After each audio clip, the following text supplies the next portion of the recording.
আজকে শেয়ার করব শরীরের জন্য খুবই উপকারী ঘরে পাতা টক দইয়ের রেসিপি।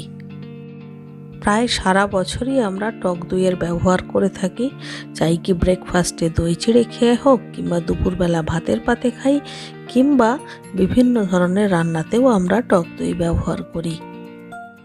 তাই স্বাদ এবং স্বাস্থ্য দুটোই বজায় রেখে দোকানের থেকেও ভালো টক দই কিভাবে তৈরি করতে হয়, আসুন তাহলে ভিডিওটা একবার দেখে নেওয়া যাক। নমস্কার বন্ধুরা, মুন্নির পাকশালাতে সবাইকে স্বাগত। দেখুন, দই কেটে নেওয়ার পর ভাঁড়ের মধ্যে এতটুকুও কিন্তু জল জমেনি। মানে কতটা পারফেক্টভাবে দইটা সেট হয়েছে সেটা একবার কাছ থেকে দেখিয়ে দিচ্ছি। আর আমি যে চামচে করে দইটা তুলেছি সেটা দেখুন কতটা টাইটভাবে দইটা বসেছে। আপনিও চাইলে বাড়িতে ঠিক এই রকমই টাইট টক দই তৈরি করতে পারেন। আসুন তাহলে প্রসেসটা দেখে নেওয়া যাক। সবার প্রথমে দই বীজ হিসেবে এখানে 2 চামচ টক দই নিয়ে নেব এবং ছাঁকনিতে দিয়ে দেব জল ঝরানোর জন্যে। জল ঝরানো টক দই দিয়ে দই বসালে দইটা অনেক বেশি টাইটও হয় এবং দইটা খুব ভালোভাবে সেট হয়। মোটামুটি আধ ঘন্টা পর এবারে দেখুন দইয়ের জল সমস্ত চলে গেছে এবং দই থেকে দেখুন কত পরিমাণে জল বেরিয়েছে। এখানে হাফ লিটার দুধ রয়েছে, যেটা আগে থেকে খুব সুন্দর করে জাল দেওয়া রয়েছে। দুধটা কিন্তু মোটামুটি 4 ভাগের 3 ভাগ রয়েছে। তো এবারে আমি এটাকে গরম করতে দিলাম, আর গরম ততটাই করব যাতে করে একটা আঙ্গুল ডুবিয়ে এর মধ্যে রাখা যায়, মানে একেবারে উষ্ণ গরম। এবারে যে পাত্রে দই বসাবো সেটা নিয়ে নিলাম। আমি আজকে একটা মাটির পাত্রে দই বসাচ্ছি। মাটির পাত্র ছাড়াও কিন্তু কাঁচের বাটি, স্টিলের বাটি সবেতেই কিন্তু দই খুব ভালো জমে।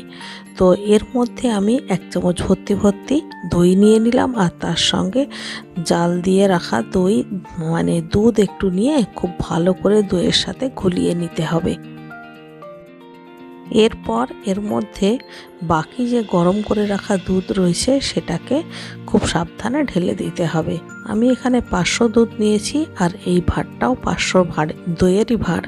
তো সুতরাং পুরো দুধটা আমি এই ভাঁড়ের মধ্যে দিয়ে দিলাম। এবারে চামচ দিয়ে খুব ভালো করে ঘুলিয়ে দিলাম, আর একটা বেশ ভালো ঢাকনা, মানে কোনো দিক দিয়ে এয়ার পাস হবে না সেরকমভাবে একটা চাপা দিয়ে ঢাকনা রেখে দিয়ে দিলাম। 7-8 ঘন্টা রেখে দেওয়ার পর এবারে দেখুন দইটা কি দারুণভাবে সেট হয়েছে। আমি কিন্তু কোনো গরম জায়গায় রাখিনি, কোনো গরম কাপড় কম্বল কিছুই চাপা দিইনি। শুধুমাত্র এটা আমি আমার কিচেনে রেখেছিলাম, আর কিচেনে সাধারণত রাত্রিবেলায় ফ্যান চলে না।